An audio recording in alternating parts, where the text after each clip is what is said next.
서울창업허브와 함께하는 스타트업 팀빌딩 역량 강화 교육 2회차 강의를 시작하도록 하겠습니다. 스타트업 팀빌딩 플랫폼 비긴메이트를 운영하고 있는 정윤섭 대표입니다. 이 강에서는 성공하는 스타트업 팀빌딩을 위한 브랜딩 전략에 대해서 알아볼 텐데요. 스타트업 팀빌딩을 처음 시도할 때 뭔가 주먹구구식으로 시도를 하다 보면은 상당히 팀원 모집에 어려움을 겪는 경우가 있습니다. 그렇기 때문에 우리가 스타트업 팀빌딩을 위한 PR이라든지 브랜딩, 좋은 팀원을 구하기 위해서 어떻게 대표자로서 혹은 공동 창업자로서 같은 팀원으로서 마음가짐을 가지고 첫 단추를 어떻게 껴야 되는지부터 좀 알아볼 텐데요. 이 스타트업 팀빌딩에 있어서 첫 단추가 가장 중요한 것 중에 하나가 회사의 비전 설립이라든지 미션 설립, 우리 회사가 앞으로 가야 될 방향성, 그리고 내 비전을 보고 함께 해줄 수 있는 팀원을 모집하는 방법, 내 비전을 공유할 수 있는, 그리고 그 비전을 함께 이룰 수 있는 공동 창업자를 모집할 수 있는 그런 방법에 대해서 좀 더 말씀을 드려보고자 합니다. 이렇게 팀빌딩을 처음에 시도하다 보면은 우리 회사는 어떤 마음가짐으로 팀빌딩을 해야 될까? 과연 팀빌딩을 했을 때 다른 사람들을 영입하기 위해서는 어떤 얘기를 해야 될까? 상당히 많은 고민을 할 텐데 그 첫 번째부터 준비해야 되는 것들 중에서 비전 설립이라든지 스타트업에서 흔히 말하는 엑식 구조 설계 이런 거에 대해서 말씀을 드리도록 하겠습니다. 지금 말씀드릴 내용 같은 경우에는 총 제가 3가지의 사례를 통해서 말씀드릴 텐데요. 이 3가지의 사례를 잘 보고 여러분들은 우리 회사의 비전이라든지 앞으로의 비즈니스 로드맵 혹은 비즈니스 설계, 그리고 우리 비즈니스에 맞는 팀원은 누굴까? 이런 고민들을 많이 하실 텐데 이 사례를 듣고 여러분들의 향후 팀빌딩에 대한 목표라든지 비전이라든지 앞으로의 비즈니스 로드맵을 잘 설계하시길 바랍니다. 네, 첫 번째 사례입니다. 첫 번째 사례는 공동 창업을 하고 나서 향후에 대기업의 M&A 엑싯을 통해서 500원 이상의 수익을 얻은 그런 스타트업에 대한 사례인데요. 이 스타트업 같은 경우에는 과연 처음에 팀원들이랑 만났을 때부터 어떤 마음가짐으로 만났을까요? 이 기업 같은 경우에는 함께 했던 공동 창업자들 간에 우리가 할 수 있는 범위는 이 정도이고 향후 3년 혹은 5년 이내에 우리가 대기업의 M&A 엑싯을 하겠다라는 목표로 이 팀은 처음부터 구성이 되었습니다. 그렇기 때문에 이 팀은 M&A를 위한 가장 적합한 우리의 비즈니스 스케일이 어떤 건지를 먼저 알게 되었고, 그렇기 때문에 최대한 많은 고객들이 우리 서비스를 알고 많이 사용할 수 있도록 하였습니다. 그렇기 때문에 단기간의 매출 성과보다는 우리 회사의 인지도라든지 가장 많은 사람들이 우리 서비스를 쓸 수 있는 그런 DAU나 MAU에 대한 KPI를 잡고 트라이를 하게 되었고, 이 기업 같은 경우에는 어느 정도의 인지도가 쌓이고 나서 대기업의 M&A 엑싯에 성공하게 됩니다. 이처럼 함께하고 있는 팀원들과 M&A 엑싯을 하기 위해서 이야기를 했기 때문에 그동안의 어려운 점들이 있더라도 우리는 M&A를 목표로 하고 있기 때문에 최대한 끝까지 해보자. 이때까지는 우리가 어떤 전략으로 해야 돼.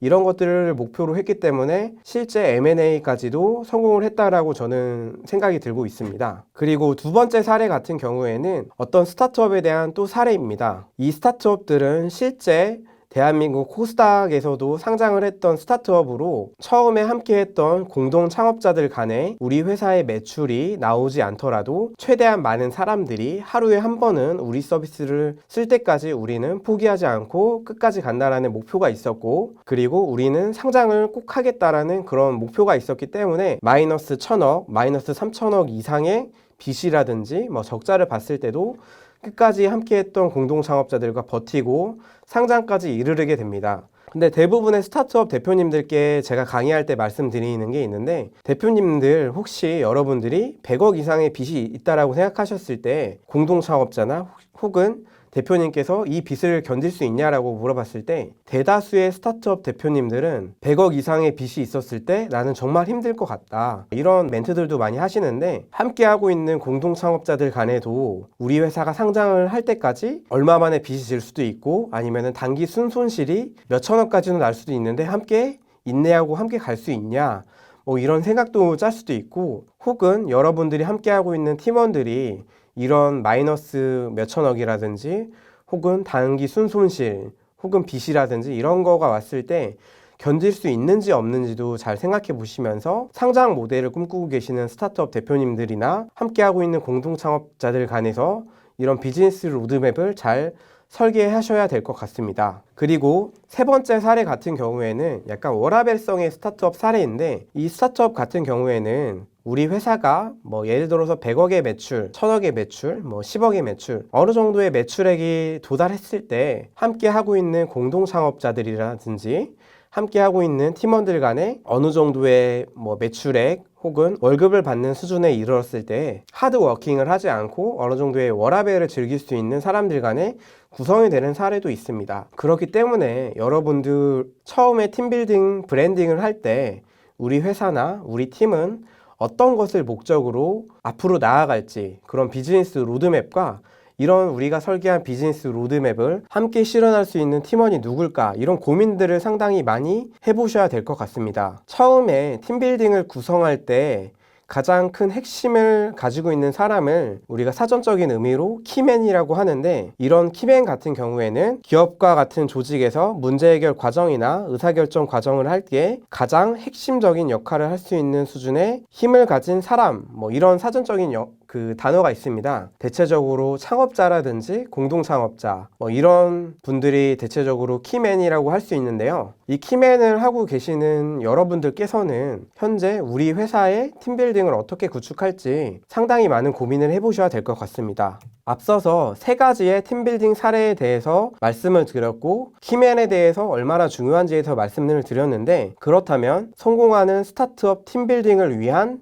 브랜딩 전략에 대해서 말씀을 드려보도록 하겠습니다. 브랜딩이 왜 필요할까? 선배 창업가 분들은 대체적으로 이런 말을 합니다. 사업은 혼자 하는 게 아니야. 뭐 이런 얘기를 상당히 많이 들어보셨을 텐데요. 사업이라는 것은 혼자 하기 상당히 어렵고, 혼자서 하는 스타트업 대부분이 생계형 기업으로 남는 경우가 대다수입니다. 또한 스타트업 팀빌딩 시기를 놓치고 5년차라든지 7년차 이상의 기업이 됐을 경우에는 아무리 좋은 사람을 뽑고 회사의 규모를 확장하고 싶더라도 이미 연차가 많이 쌓여있는 스타트업일 때는 공동창업자를 찾거나 아니면은 임원급 혹은 중간관리자급을 찾기란 정말 어렵습니다. 입장을 바꿔서 여러분들이 한번 생각을 해보세요. 5년차 정도에 있는 회사에 여러분들이 입사를 하시는데 대표자 혼자 있다라고 했을 때 과연 그 회사에 여러분들이 쉽게 입사를 할 수 있을까요? 대부분 아니라고 생각하실 겁니다. 그렇기 때문에 팀빌딩을 시작할 때부터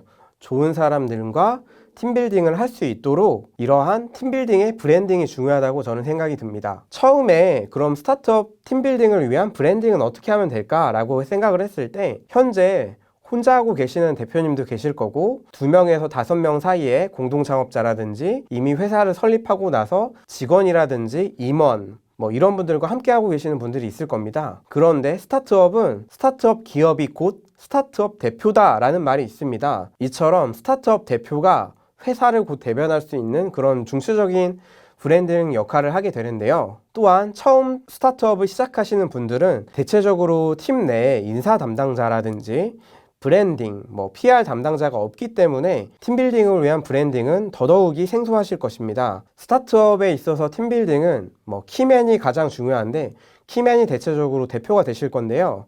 대표가 곧 브랜딩이다라는 얘기를 앞에서 말씀드렸어요. 근데 결국에는 팀빌딩을 처음에 할 때 대표가 가지고 있는 능력이라든지 비전, 이런 거를 같이 공유할 수 있는 사람들이 함께 하기 때문에 대표가 어떤 느낌을 가지고 있는지, 어떤 분위기를 가지고 있는지에 따라서 그러한 것을 함께 할 수 있는 팀원들이 모이게 됩니다. 뭐 한국에 있는 속담으로는 뭐 끼리끼리 모인다, 뭐 이런 얘기가 있듯이, 처음에 팀빌딩을 시도하는 대표님들 같은 경우에는 어떤 분위기, 어떤 느낌으로, 어떤 분위기로 팀을 구성할지 잘 고민을 해보셔야 됩니다. 그 팀빌딩을 시작하실 때 일반적으로 팀빌딩 모집글을 보게 되거나 여러분들의 비즈니스에 관심을 받고 팀으로 합류하게 되는 그런 메커니즘에 대해서 간략하게 말씀드릴 텐데요. 일반적으로 저희가 여러분들의 팀에 합류하게 되는 그런 메커니즘은 처음에 여러분들의 비즈니스라든지 대표님 혹은 공동창업자에 대한 정보에 대해서 함께 합류하고 싶어하는 사람들이 처음에 인지를 할 거고요. 그 다음에 인지를 하고 나서 여러분들의 회사라든지 여러분들의 팀에 대해서 흥미를 느끼게 될 겁니다. 그렇게 흥미가 느끼게 되면은 여러분들 팀에 지원을 하거나 뭐 연락을 하게 되겠죠. 그리고 나서 여러분들과 함께 할지 안 할지 이런 선발 과정을 거치게 될 텐데요. 앞에서 말씀드렸던 이런 메커니즘 같은 경우에는 대중적으로 저희가 알고 있는 스타트업이라든지 어느 정도의 유니콘 기업들에 해당이 되고요. 반대로 이제 곧 시작하는 스타트업 같은 경우에는 처음부터 대표님들이 PR을 하면서 시작을 하게 됩니다. 그래서 처음부터 여러분들이 우리 팀에 합류했으면 좋겠다는 사람들을 찾으실 거고요. 그분들께 지원을 해달라고 연락을 할 거고요. 지원을 해달라고 요청을 했을 때 그 지원자 같은 경우에는 여러분들의 회사에 대해서 먼저 보고 흥미를 인지를 하거나 뭐 흥미를 느끼게 될 거고요. 그렇게 되면서 이제 여러분들의 회사에 여러분들의 팀에 합류 의사를 최종적으로 밝히게 될 텐데요. 그렇다면 여러분들의 회사에 인지를 하고 흥미를 느끼고 실제 지원까지 하면서 팀에 합류하게 되기까지의 그런 PR 방법에 대해서 말씀드릴 텐데, 처음에 대표님 혼자 계시는 회사가 있을 거고 혹은 공동창업자들과 함께 팀이 이루어진 곳들도 있을 겁니다. 그렇다면은 대표자 혹은 팀의 인터뷰 내용이라든지 그런 PR 내용들이 첫 번째에 들어가게 될 겁니다. 뭐 예를 들어서 우리 팀 같은 경우에는 어떤 문제를 해결하기 위해서 어떠한 구성원들이 함께 하고 있고 우리의 목표는 어떤 거다. 그렇기 때문에 함께 했으면 좋겠다. 이런 내용들이 담긴 뭐 PR 내용이겠죠.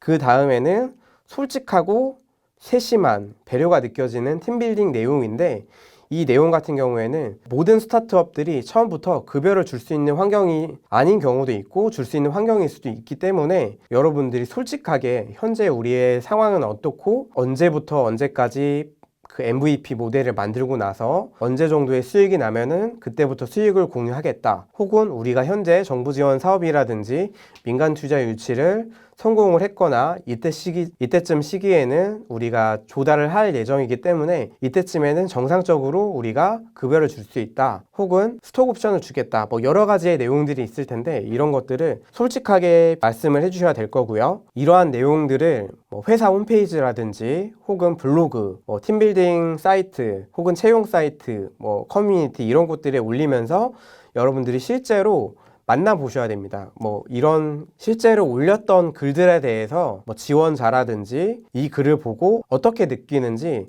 합류 의사가 있으신 분들께 이 공고를 보고 어떻게 느꼈는지 이런 셀프 피드백을 꾸준히 받으시면서 여러분들의 공고와 비즈니스를 구체적으로 어필을 해주셔야 될 것 같습니다. 이때 주의해야 할 사항 중에 하나가 영업 비밀이라든지 외부에 유출하면 안 되는 그런 정보들은 어느 정도 필터링을 거치고 난 다음에 외부에 알려지더라도 크게 문제가 없을 정도의 수준으로 여러분들이 뭐 비즈니스 내용이라든지 이런 내용들을 말씀해 주셔서 좋은 팀원을 모집하셔야 되겠습니다.